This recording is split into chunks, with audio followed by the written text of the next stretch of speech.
Hello అందరికీ welcome back to my channel కళా తులసి vlogs. ఈరోజు వీడియో ఏంటంటే శనివారం కాబట్టి మీకు వెంకటయ్య పాలెంలో వెంకటేశ్వర స్వామిని చూపిస్తారండి. నేను మా అమ్మ మా డాడీ ముగ్గురం బయలుదేరాము. ఇది గుంటూరు జిల్లాలో ఉంటుందండి. మంగళగిరి నుంచి ఒక 20 కిలోమీటర్స్ దూరంలో ఉంటుంది. ముగ్గురం స్కూటీ మీద వెళ్ళడానికి కుదరదు కాబట్టి బస్ స్టాండ్కి మా డాడీ ఒక్కొక్కళ్ళని తీసుకెళ్ళి దించారు. బస్ స్టాండ్కి వెళ్ళిన తర్వాత అక్కడ ఆటో మాట్లాడుకొని వెళ్ళాం.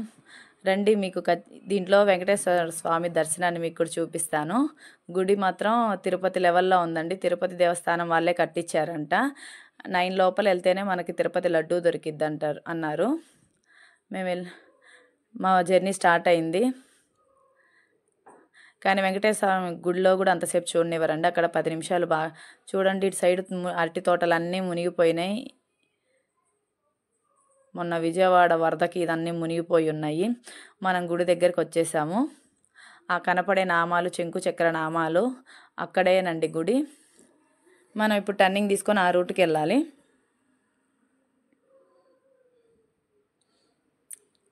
మేము వెళ్ళింది శనివారం ఏకాదశి అండి. పోయిన శనివారం ఏకాదశి కలిసి వచ్చింది. ఆ వెంకటేశ్వర స్వామి పిలిచినట్టే అనిపించిందండి. తిరుపతిలో వెంకటేశ్వర స్వామి ఎలా ఉన్నారో గుడిలో సేమ్ అలాగే ఉన్నారండి. యాస్టీస్. నాకు అసలు ప్రశాంతంగా అనిపించింది. తిరుపతిలో కూడా అంతసేపు మన నిలబడినెవరు. ఇక్కడ మన గోత్రనామాలు చెప్పి పూజ చేశారు. పూజారి చాలా బాగా పూజ చేశారండి. గుడి దగ్గరికి ఎంటర్ అవుతున్నాం. బయట బొప్పాస్కాయలు అవి అమ్ముతున్నారు. ఇక్కడ అందరూ బొప్పాస్కాయలు అవి తీసుకుంటున్నారు. ఇటు సైడ్ పంట పొలాలు ఎక్కువ ఉన్నాయి. అరటి తోటలు, బొప్పాయి తోటలు అని రైతులు అమ్ముతున్నారు. మనం ఎంటర్ అవుతున్నామండి. ఆ రోజు చాలా రష్గా ఉందండి. 9:30, 10 అవుతుంది. మా డాడీ ఈ మంత్ కాదు నెక్స్ట్ మంత్ వెళ్దాం, ఇప్పుడు కుదరదు అని అన్నాడు డాడీ. మా అమ్మ మొండిగా పట్టి 2 డేస్ నుంచి వెళ్ళాలని తీసుకెళ్ళింది. నేను ఉన్నానని మొండిగా తీసుకెళ్ళినందుకు అసలు నేను ఎక్స్పెక్టేషన్ దానికి చాలా అసలు చూడలేదండి. నేను అసలు ఇంత బాగుంటుందని ఈసారి మా హస్బెండ్ మా పిల్లలతో వెళ్ళాలనుకున్నాను. ఇక్కడ కొబ్బరికాయ తులసిమాల తీసుకుంటున్నాము. గుడి లోపల చాలా ఓపెన్ ప్లేస్, చాలా బాగుంది. గాలి గోపురం చూడండి. వచ్చే భక్తుల కాళ్ళు కాలకుండా పైపులతోటి వాటర్ అంతా వాటర్ స్ప్రే మొత్తం తడుపుతున్నారండి, భక్తుల కాళ్ళు కాలకూడదని.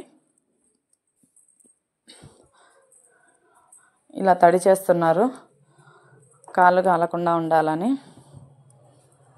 ఎండకి భక్తులకి ఇబ్బంది ఉండకూడదని.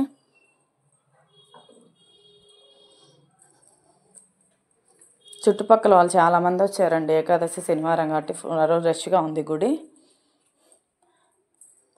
ఇదిగోండి వినాయకుడు. ఎంట్రన్స్లో వినాయకుడికి దండం పెట్టుకొని మనం గుడిలోకి వెళ్దాం రండి.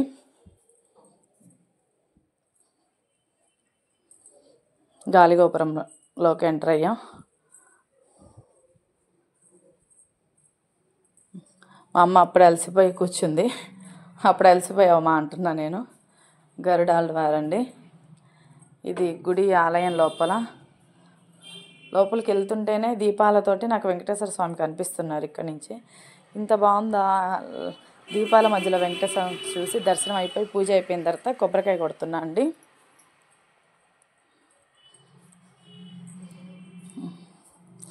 మన తిరుపతిలో కూడా అంతసేపు ఉండనివ్వరండి. గంటలు రోజులు లైన్లో నిలబడితే తోసేస్తారు. ఒక 2 సెకండ్స్లోనే తోసేస్తారు. ఇక్కడ అలా కాదండి. 10 నిమిషాలు పూజ చేసి మా గోత్రనామాలు చెప్పి దేవుణ్ణి అలా చూస్తూనే ఉన్నాం. కళ్ళు తెచ్చుకొని ఎంతసేపు చూసినా 10 నిమిషాలు ఉన్నామండి గర్భగుడి ముందు. తర్వాత లడ్డూల కోసం వాటి కోసం వచ్చాము. లడ్డూలు అంటే భయం వేస్తుందండి. అప్పుడు మా అమ్మ అయితే మాకు లడ్డూలు దొరకలేదు, వేరే వాళ్ళ దగ్గర 4 లడ్డూలు ఉంటే ఒక లడ్డు ఇవ్వండి, డబ్బులు ఇస్తామంటే లేదమ్మా మాకు 3 కుటుంబాలనే ముగ్గురికి తీసుకెళ్తున్నా, 9:30కి దాటితే లడ్లు దొరకవు అన్నారు. ఇప్పుడు ఏంటో తిరుపతిలో ఈ లడ్డులని ఇలాగా ఎంతో పవిత్రంగా స్వామివారి ప్రసాదం అని మనం అనుకునే లడ్డూల్లో ఈ పంది కొవ్వి కలుపుతున్నాను వింటుంటేనే ఇప్పుడు భయం వేస్తుంది. దేవుడి విషయాల్లో కూడా ఏంట్రా బాబు మనుషులు ఇలా తయారయ్యారనిపిస్తుంది. మా అమ్మ అదే చెప్తుంది, 9 దాటితే లడ్లు దొరకవంట అని. ఇది 1 వీక్ బ్యాక్ వీడియో అండి. ఇప్పుడు లడ్లు అంటేనే భయం వేస్తుంది. దేవుణ్ణి కూడా ఇలా కలుషితం చేసేస్తున్నారు వీళ్ళు డబ్బుల కోసం అనిపిస్తుంది. గుడి చూడండి, చుట్టూ బయట ఆవరణ అంతా ఎంత పీస్ఫుల్గా ఎంత ప్రశాంతతగా ఉందో. ఇక్కడ మా అమ్మతో కూర్చొని ఒక యూట్యూబ్ షార్ట్ చేశానండి, అందుకని అలా మాట్లాడుతూ ఉన్నాము. మా అమ్మతో మా నాన్నతో కలిసి ఉండే ఛాన్స్ ఎప్పుడో కదా దొరికేది, మనం దొరికినప్పుడు ఎందుకు వదులుతాం ఇలాంటి ఛాన్సుల్ని. మా డాడీ వీడియో తీయమంటే మా డాడీకి వీడియో తీయటం నేర్పించాలి. మా అమ్మ కొబ్బరి పగల కొడుతుంది ప్రసాదం తిను అని. నెక్స్ట్ గుడి చుట్టూ చూడండి, మీకు చూపిస్తాను. చాలా ఓపెన్ ప్లేస్తో చాలా బాగుందండి అసలు గుడి. తిరుపతి దేవస్థానం నుంచి ఇక్కడికి లడ్లు వస్తాయంట. స్వామివారికి గజమాలైన ఏవైనా తిరుపతి నుంచి ఇక్కడికి వస్తాయంటండి. ఇక్కడ పూజలు కూడా వేదాలు పంతులు కూడా చాలా బాగా చదువుతున్నారు, అక్కడి నుంచి వచ్చిన వాళ్ళే అనుకుంటా. గోత్రనామాలైనా వాళ్ళు చాలా బాగా పూజ చేశారు. ఆ వెంకటేశ్వర స్వామి పిలిచినట్టే అనిపించిందండి. మా డాడీ లేదు కుదరదు అన్నారు 2 days. మా అమ్మ మొండిగా పట్టి తీసుకెళ్లాల్సిందే అంది. నెక్స్ట్ మంత్ వెళ్దామంటే తులసమ్మ ఉండదు కదా, నెక్స్ట్ మంత్ ఈరోజు వెళ్ళాలి అనింది. వెళ్ళాలంటే మా నాన్న కష్టంతో తీసుకొచ్చాక ఫుల్ హ్యాపీ అండి. దేవుడిని అసలు తిరుపతి వెళ్ళి వెంకటేశ్వర స్వామిని చూసిన ఫీలింగే ఉంది నాకైతే. దర్శనం అయిపోయి బయటకు వస్తున్నాము. మా అమ్మ మా నాన్నతో కలిసి వెళ్తాం, చాలా హ్యాపీ అనిపించింది. నెక్స్ట్ టైం మా పిల్లల్ని మా ఆయన్ని తీసుకొని వెళ్ళాలి గుడికి అనుకున్నా. మా ఆయన్ని మిస్ అయిపోయాడే, మా ఆయన చూడలేదే. మా ఆయనకి టైం ఉండదండి అస్సలు. మా ఆయనకి ఎప్పుడు పరిగెట్టడమే, డ్యూటీ ఒకటి పొలం ఒకటి పెట్టుకున్నాడు. మా ఆయనకి ఎప్పుడు రన్నింగే మా ఆయన జీవితాంతం. కానీ ఖచ్చితంగా ఒకరోజు తీసుకురావాలి. గుడి బయట చూడండి.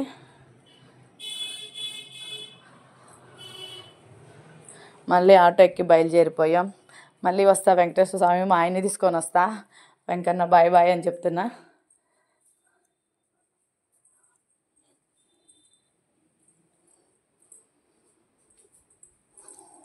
వచ్చేదారిలో ఇది ఆశ్రమం అండి. ఈ ఆశ్రమం గుర్తు రావట్లేదు, మంతిరి సత్యనారాయణ గారి ఆశ్రమము. ఇది కరకట్ట మీద ఉంది. ఫ్లడ్ వచ్చినప్పుడు ఎలా ఉంది పరిస్థితి అని అలా చూసుకుంటూ వెళ్తున్నాము. వచ్చేటప్పుడు ఈ రూట్ రాలేదు, కానీ డాడీ ఈ రూట్ తీసుకెళ్ళారు. వెళ్ళేటప్పుడు ఈ కరకట్ట మీద ఇది మంత్రి సత్యనారాయణ గారి ఆశ్రమం. చాలా మునిగిపోయిందంట అండి. డాడీ అంటున్నారు అండర్ గ్రౌండ్ అంతా మునిగిపోయింది, అదిగో జేసీబీ అని. Thanks for watching. Like, share, subscribe to my channel కళా తులసి వ్లాగ్స్.